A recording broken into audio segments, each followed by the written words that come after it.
Hey, welcome to the Nerdy Entrepreneur. My name is Lauren, and this is the Nerdy Entrepreneur channel.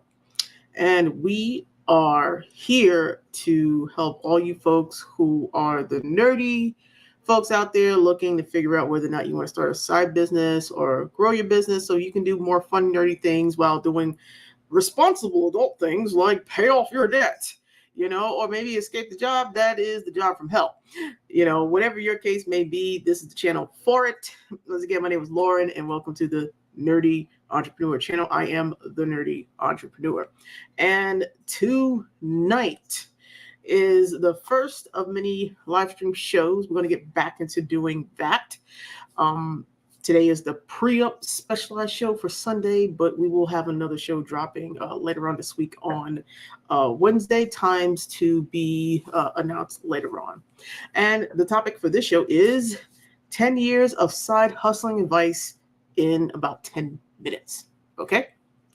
So I've been side hustling for longer than 10 years, but I'm going to give about, some quick snippets of advice that can help all of you out there who haven't really started anything on the side, and you are thinking about it, or you are going to do it, and you are in the process. So this is designed to give you some quick tips from my years of experience to help you start off on a better path, a faster path, hopefully, than me, so that you're more likely to be successful. Because right now, today is October the 6th, and maybe you're starting next week. Maybe you're like, hey, I think I want to start next year as my New Year's resolution. I would encourage you to start sooner than later. So this is what this show is about, to help you.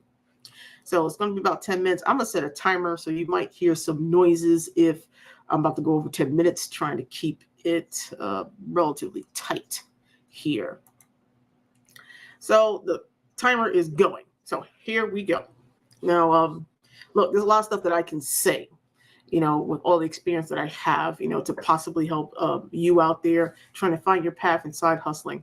But hopefully you'll find this very useful to you as you watch the show. And you can always comment too as well. But something that I wish I knew when I started, especially when I started side hustling online, because back then that was still really kind of new-ish. Probably more respected now than it was then. So here's something I wish I knew, or someone had told me, or I realized earlier. And that is, they say, go where the money is, right? Go where the money is. A lot of us start side hustles that we think are going to be good ideas. They might sound really fun, but then we struggle to turn around and make money off that side hustle. And then we keep ourselves in the delusion that this is a side hustle. That is no longer a side hustle. That becomes an expensive hobby in some cases. Because the point of a side hustle is that you are going to make money. But we get stuck in, hey, this sounds fun, and we don't know much about anything sometimes. Some of us don't have the grand business experience, or we're just ignorant on that side. And we continue doing things that are not working for long periods of time. Like it could be like a year or two, and we're still trying to make it work, and it's not working. And we don't stop to analyze what we're doing. So we wind up going down the wrong path for a very long time. And so I wish that I had realized that a little faster. I would have done things a little differently, or stopped bad ideas quicker, So hopefully for those of you starting out, whatever you start now doesn't necessarily have to be your passion project. If the goal of your side hustling was the second advice, have a goal for why you're doing it. You are going to be sacrificing time out of your life, time with your family members to do this thing. So it is going to be really important that you have a goal. And the goal will help you not do the first piece of advice I gave, which is, don't stick with bad ideas that are not producing anything. Okay? So you want to have a goal. Maybe the goal is you're trying to save up for vacation. Maybe your goal is you're in a whole bunch of credit card debt, and you're trying to dig yourself out of the mud when it comes to credit card debt. And that's okay, because I was in credit card debt myself. And, I think maybe a lot of people are in debt of some kind of student loans or whatever. If you're trying to dig yourself out of that debt, and the purpose of you taking time out of your life, out of maybe the time with your family, if you have close family or you're married, is that you're going to be dedicating yourself to this project that is going to help you achieve that goal. So if the goal is that you are going to be out of credit card debt or getting out of credit card debt sooner, then knowing that you have a goal to do that, it will keep you on a path from sticking with ideas that are not helping you move further along. Okay, because remember, you can waste your time really quickly, and then you're stuck in with your darling idea, and say you're side hustling, and meanwhile you're not making any money, you're not getting closer to your goal, whatever that goal is for you. So have goals, and don't be afraid or ashamed to cut an idea if it's not helping you get to your goal, if it's just spinning you around in circles and it's not working. Those are two very important things that I wish that maybe I would have realized a lot sooner with certain things, and would have saved a little bit of ache and pains in the long run when I was first really getting into having side hustles to meet some need or want that I have. So just keep that in mind for yourself. Those are two very important things. And the other thing, go where the money is. I've said that twice, but I'm going to put that again.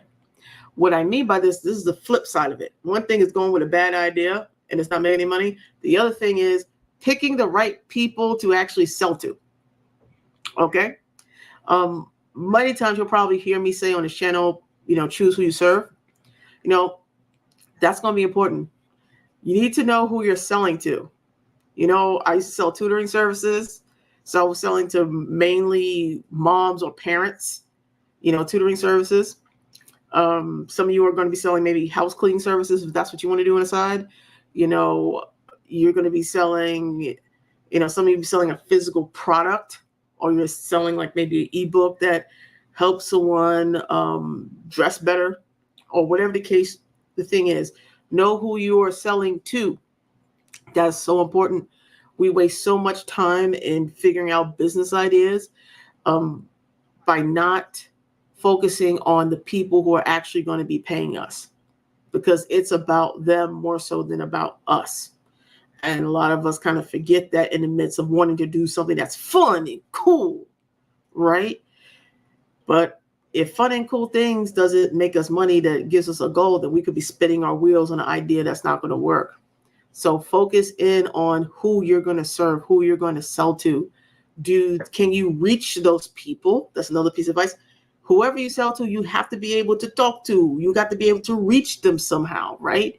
Because a lot of times we have stuff and then we're like, oh, this is a good idea. It'll sell. Great. But yet we have no idea how to get our thing, our service, us in front of the people.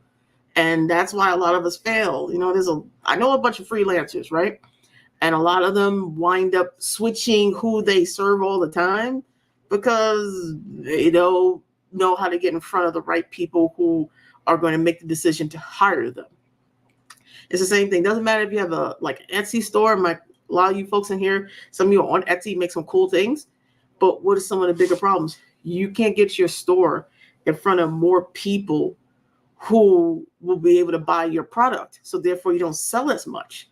So it's all about getting in front of the right people who we can help and who want our help, whether you're selling baseball caps or soap, so that they can buy from us, so we can present what we got to them.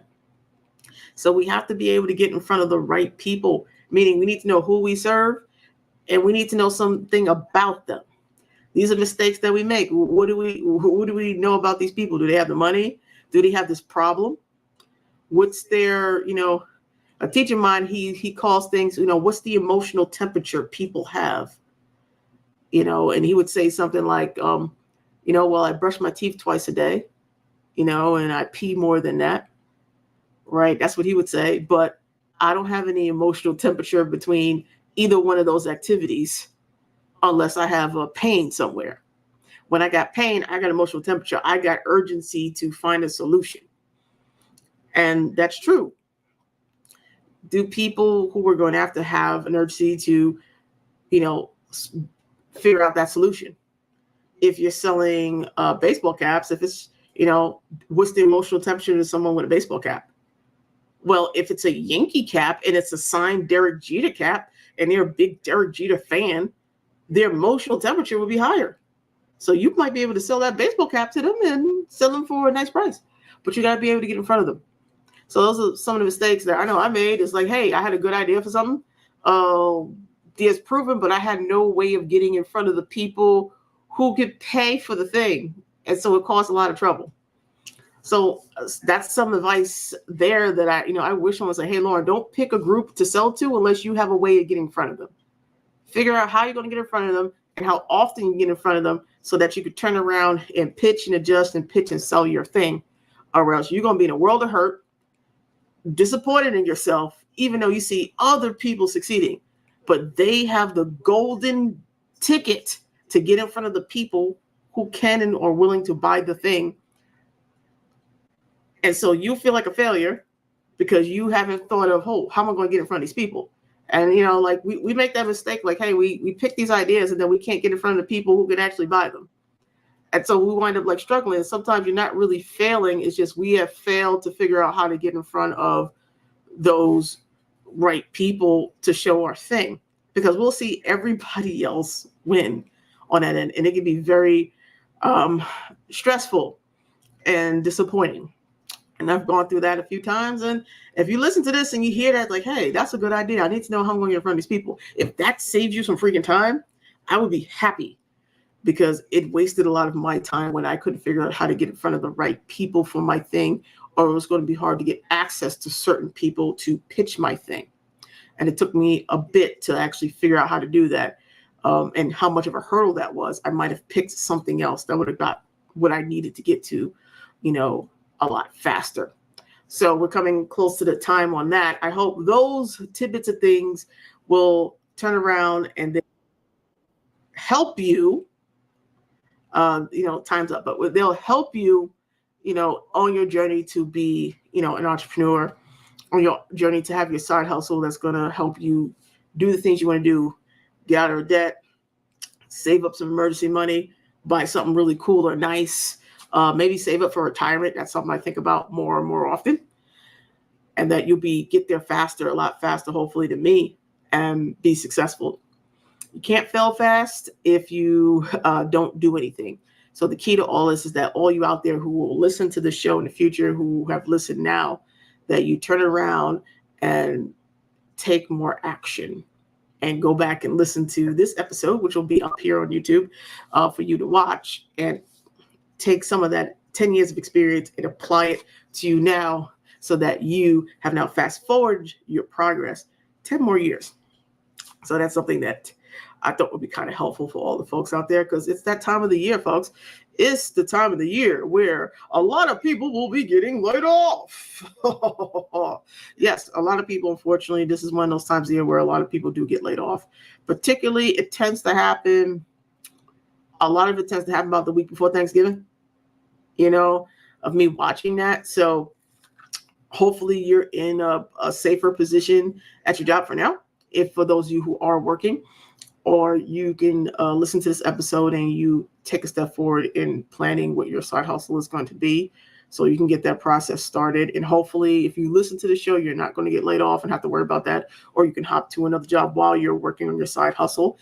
I'm a big fan of side hustles, no matter what you do, because it's a great thing to do, builds your character, but also gets you to things you want faster and makes your life a little bit more enjoyable when you start to win. And all of you can win if you're willing to put in the work to win. Okay, we can all win in something if we put in the work to win. Can't be lazy if you're going to do this. But let's do another quick segment here before we go. And let us talk about the elephant that is in the cyberspace. And that's how it begins. The port strike that did and did not happen, and how the world is it going to affect you this holiday. Quick segment on that, because I saw these people making videos and doing live streams about the port strike, and I'm like, if this lasts a week, I'll be impressed.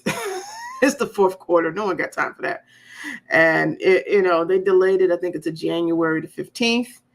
And there are people who went crazy buying stuff. Now, I happen to live in a port city, and some people went a little crazy with water because they somehow forgot that in the United States, water was not a problem for us to find because we have our own water and we have filtration systems and we do bottle our own water here in the United States. So buying a bunch of water for some crazy reason, now is not the time to bottle water. The folks who are still going through it and suffering over on the East Coast in Florida, all the way up to the Georgias and the Carolinas and parts of Tennessee. Those folks, some of those folks I think are still having some clean water access issues in some of those places. Like, those are the folks who really need the water. So you going out and buying all the water didn't mean anything. It didn't help. But those folks out there could really use it. So if you happen to have bought a crap ton of water that you did not need, think about maybe donating some of that water to people who are driving out to go assist. That's my public service for that one. But people were so became all of a sudden focused about this port strike that kind of did and did not happen. I'm like, how is that going to help you? Like, if you're in your job and you hate your job, now, unless you are a trucker who picks up stuff from the port, I'm not talking about you folks, but it wasn't helping anybody. Like, what was that going to do? Like, so what? They strike right now. It's probably going to be over in about a week because it's the fourth quarter, and all these other companies that depend on that don't have time for people to be striking right now over $10. They're going to discuss that next year, because I figured it wasn't going to last long. That's why I wasn't worried about it, But what folks need to worry about? They need to worry about what the interest rates are going to be if you work in a field that the interest rates make a big difference in your job. So if you work in loan modifications or you work in construction and everything else, that's the stuff you need to worry about, because that's where they're going to be doing potentially some layoffs if the interest rates don't go as high or not cut enough, that kind of stuff, because it's already happening. It's been really weird in some markets. And for the folks in those industries, some people, you got some skills that you could easily turn around and create a side hustle with to help shore up your coffers so that when people start making adjustments, when companies start making adjustments, you won't be hit so hard. Those are the things that people need to worry about, right? Because there's some people in industries where, damn, you're kind of stuck because you got that specialized skill and it's only in that industry, and it's hard to use that to leverage to turn it to, money somewhere else. But most of us, that's not really the case. Most of us have something that we can do for somebody else that they will be willing to pay for. And it could be you're good with kids, or you speak a different language. It can be something as simple as that. That skill you can leverage to turn into some money, especially when you think you need it. But the best time, of course, to use these things is when it's not mission critical, like you got laid off last week kind of thing. But most of us have skills that other people will be willing to pay for.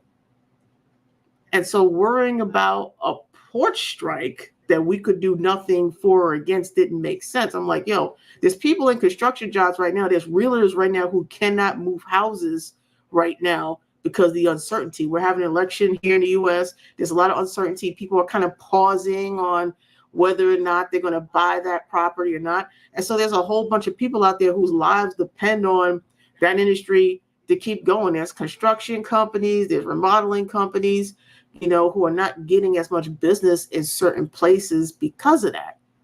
We're not worried about that thing, and that's going to have a major effect on our communities and a lot of people. But thank goodness, in some of those industries, there are people like you all have skills that you can leverage. For some reason, we've made it that, if you want to start a business or a side hustle, you got to go and pay for this course and get this skill. And that's not the case. And I'm a big fan of education. I'm a big fan of paying. I've paid for a lot of courses in education across the board. So I'm not saying that's all bad. But the concept that before you even figure out what you're going to do, you need to buy a course first to figure it out.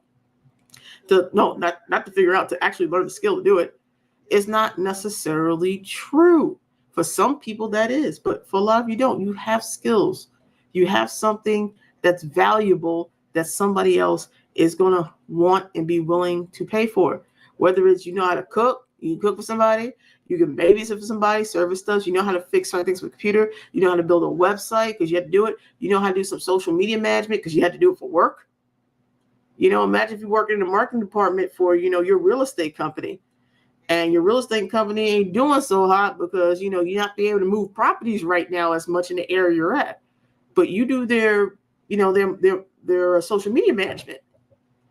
What if you package that social media management you do and you do it for another company? I'm not saying do it for another real estate company because you may not want to get in trouble with your job, but you do local content marketing for smaller local businesses around you.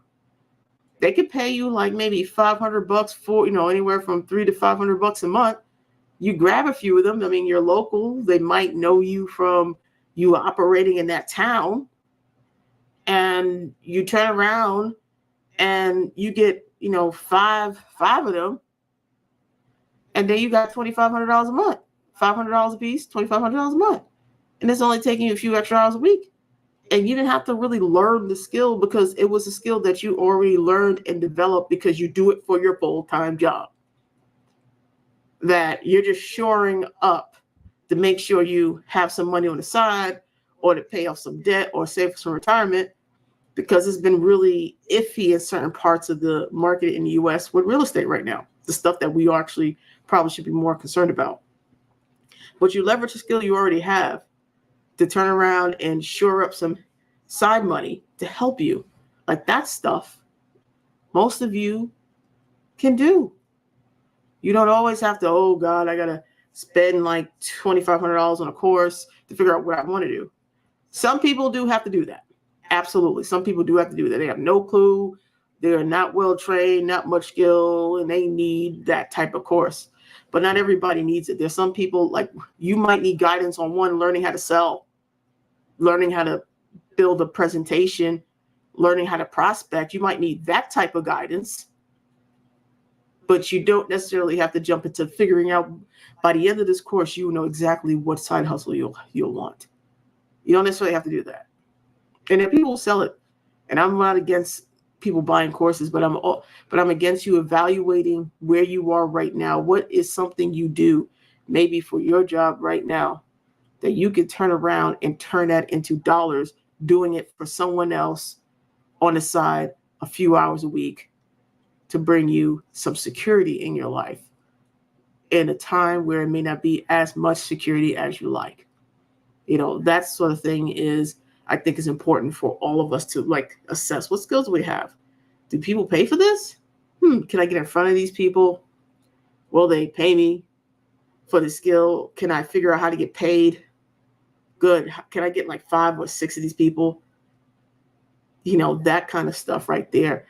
For us, if you're going to be a side hustler, building something on the side, it's going to be really important. Dig deep into yourself. What is it that you're already being paid to do?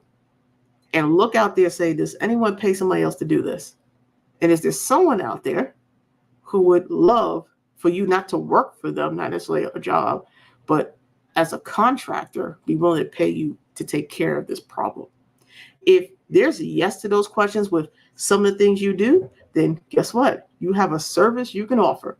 Or maybe it's a product. Hey, I build whatever, and they want whatever. Can I build some of these on the side and sell to them? If the answer is yes, and you can have access, these people are willing to pay you for it, you right there are on a great path to having a successful side hustle, building security for yourself, as well as some fun money, fun money to do fun things on the side, just by assessing what you already got and asking those questions that I said a few moments ago. So look, it is it for tonight on our Sunday late night show. I am Lauren. I am the nerdy entrepreneur. If this was helpful to you, which, I hope that it was helpful for you, make sure to subscribe. We'll be doing more live shows like this.